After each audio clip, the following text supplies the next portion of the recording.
നിയമസഭയിൽ നിന്നും മറ്റ് പ്രധാനപ്പെട്ട വാർത്തകളിലേക്ക് പോകാം. ബലാത്സംഗ കേസിൽ നടൻ സിദ്ദിഖ് അന്വേഷണ സംഘത്തിന് മുന്നിൽ ഹാജരായി. തിരുവനന്തപുരം കമ്മീഷണർ ഓഫീസിലാണ് സിദ്ദിഖ് ആദ്യം എത്തിയത്. ചോദ്യം ചെയ്യൽ പോലീസ് കൺട്രോൾ റൂമിലാണ് എന്നറിഞ്ഞ് അവിടേക്ക് എത്തുകയായിരുന്നു.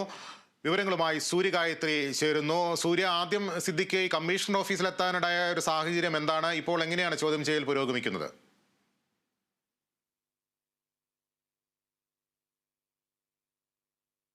ബലാത്സംഗ കേസിൽ നടൻ സിദ്ദിഖ് അന്വേഷണ സംഘത്തിന് മുന്നിൽ ചോദ്യം ചെയ്യലിന് ഹാജരായിരിക്കുകയാണ്.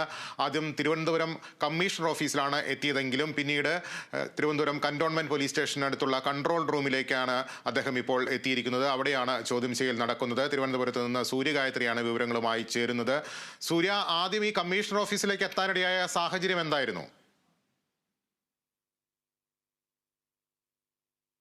സിദ്ദിഖ് ഇപ്പോൾ അന്വേഷണ സംഘത്തിന് മുന്നിൽ ഹാജരായിരിക്കുകയാണ്. മ്യൂസിയം പോലീസ് സ്റ്റേഷനിൽ ഹാജരാകണമെന്നൊരു നിർദ്ദേശമാണ് സിദ്ദിഖിന് നൽകിയിട്ടുണ്ടായിരുന്നത്. പക്ഷേ തിരുവനന്തപുരം കമ്മീഷണർ ഓഫീസിലേക്കാണ് സിദ്ദിഖ് ആദ്യം ഹാജരായത്. ബലാത്സംഗ കേസിൽ കൂടുതൽ മൊഴി രേഖപ്പെടുത്തുന്നതിനായിട്ടാണ് സിദ്ദിഖ് എത്തിയിട്ടുണ്ടായിരുന്നത്. വിവരശേഖരണത്തിന് ഹാജരാകണമെന്നാവശ്യപ്പെട്ട് ഇന്നലെയാണ് സിദ്ദിഖിന് SIT നോട്ടീസ് നൽകിയിട്ടുണ്ടായിരുന്നത്.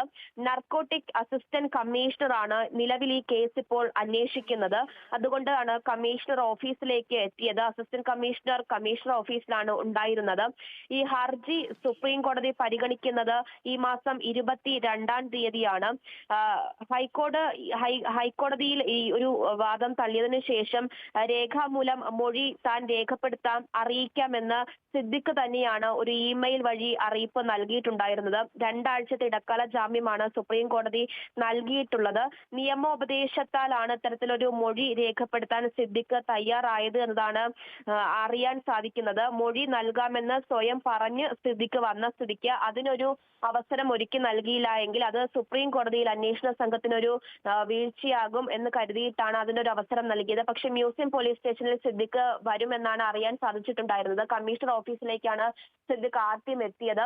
അവിടെ നിന്നും സിദ്ദിഖിനെ ഇപ്പോൾ കന്റോൺമെന്റ് പോലീസ് സ്റ്റേഷനിലേക്ക് മാറ്റിയിരിക്കുകയാണ്. കന്റോൺമെന്റ് പോലീസ് സ്റ്റേഷനിൽ വെച്ചാണ് സിദ്ദിഖിന്റെ മൊഴി അന്വേഷണ സംഘം രേഖപ്പെടുത്തുന്നത്.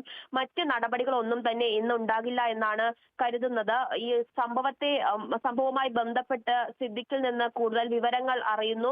സിദ്ദിഖിന്റെ മൊഴി രേഖപ്പെടുത്തൽ മാത്രമായിരിക്കും ഇന്നിപ്പോൾ നടക്കുക.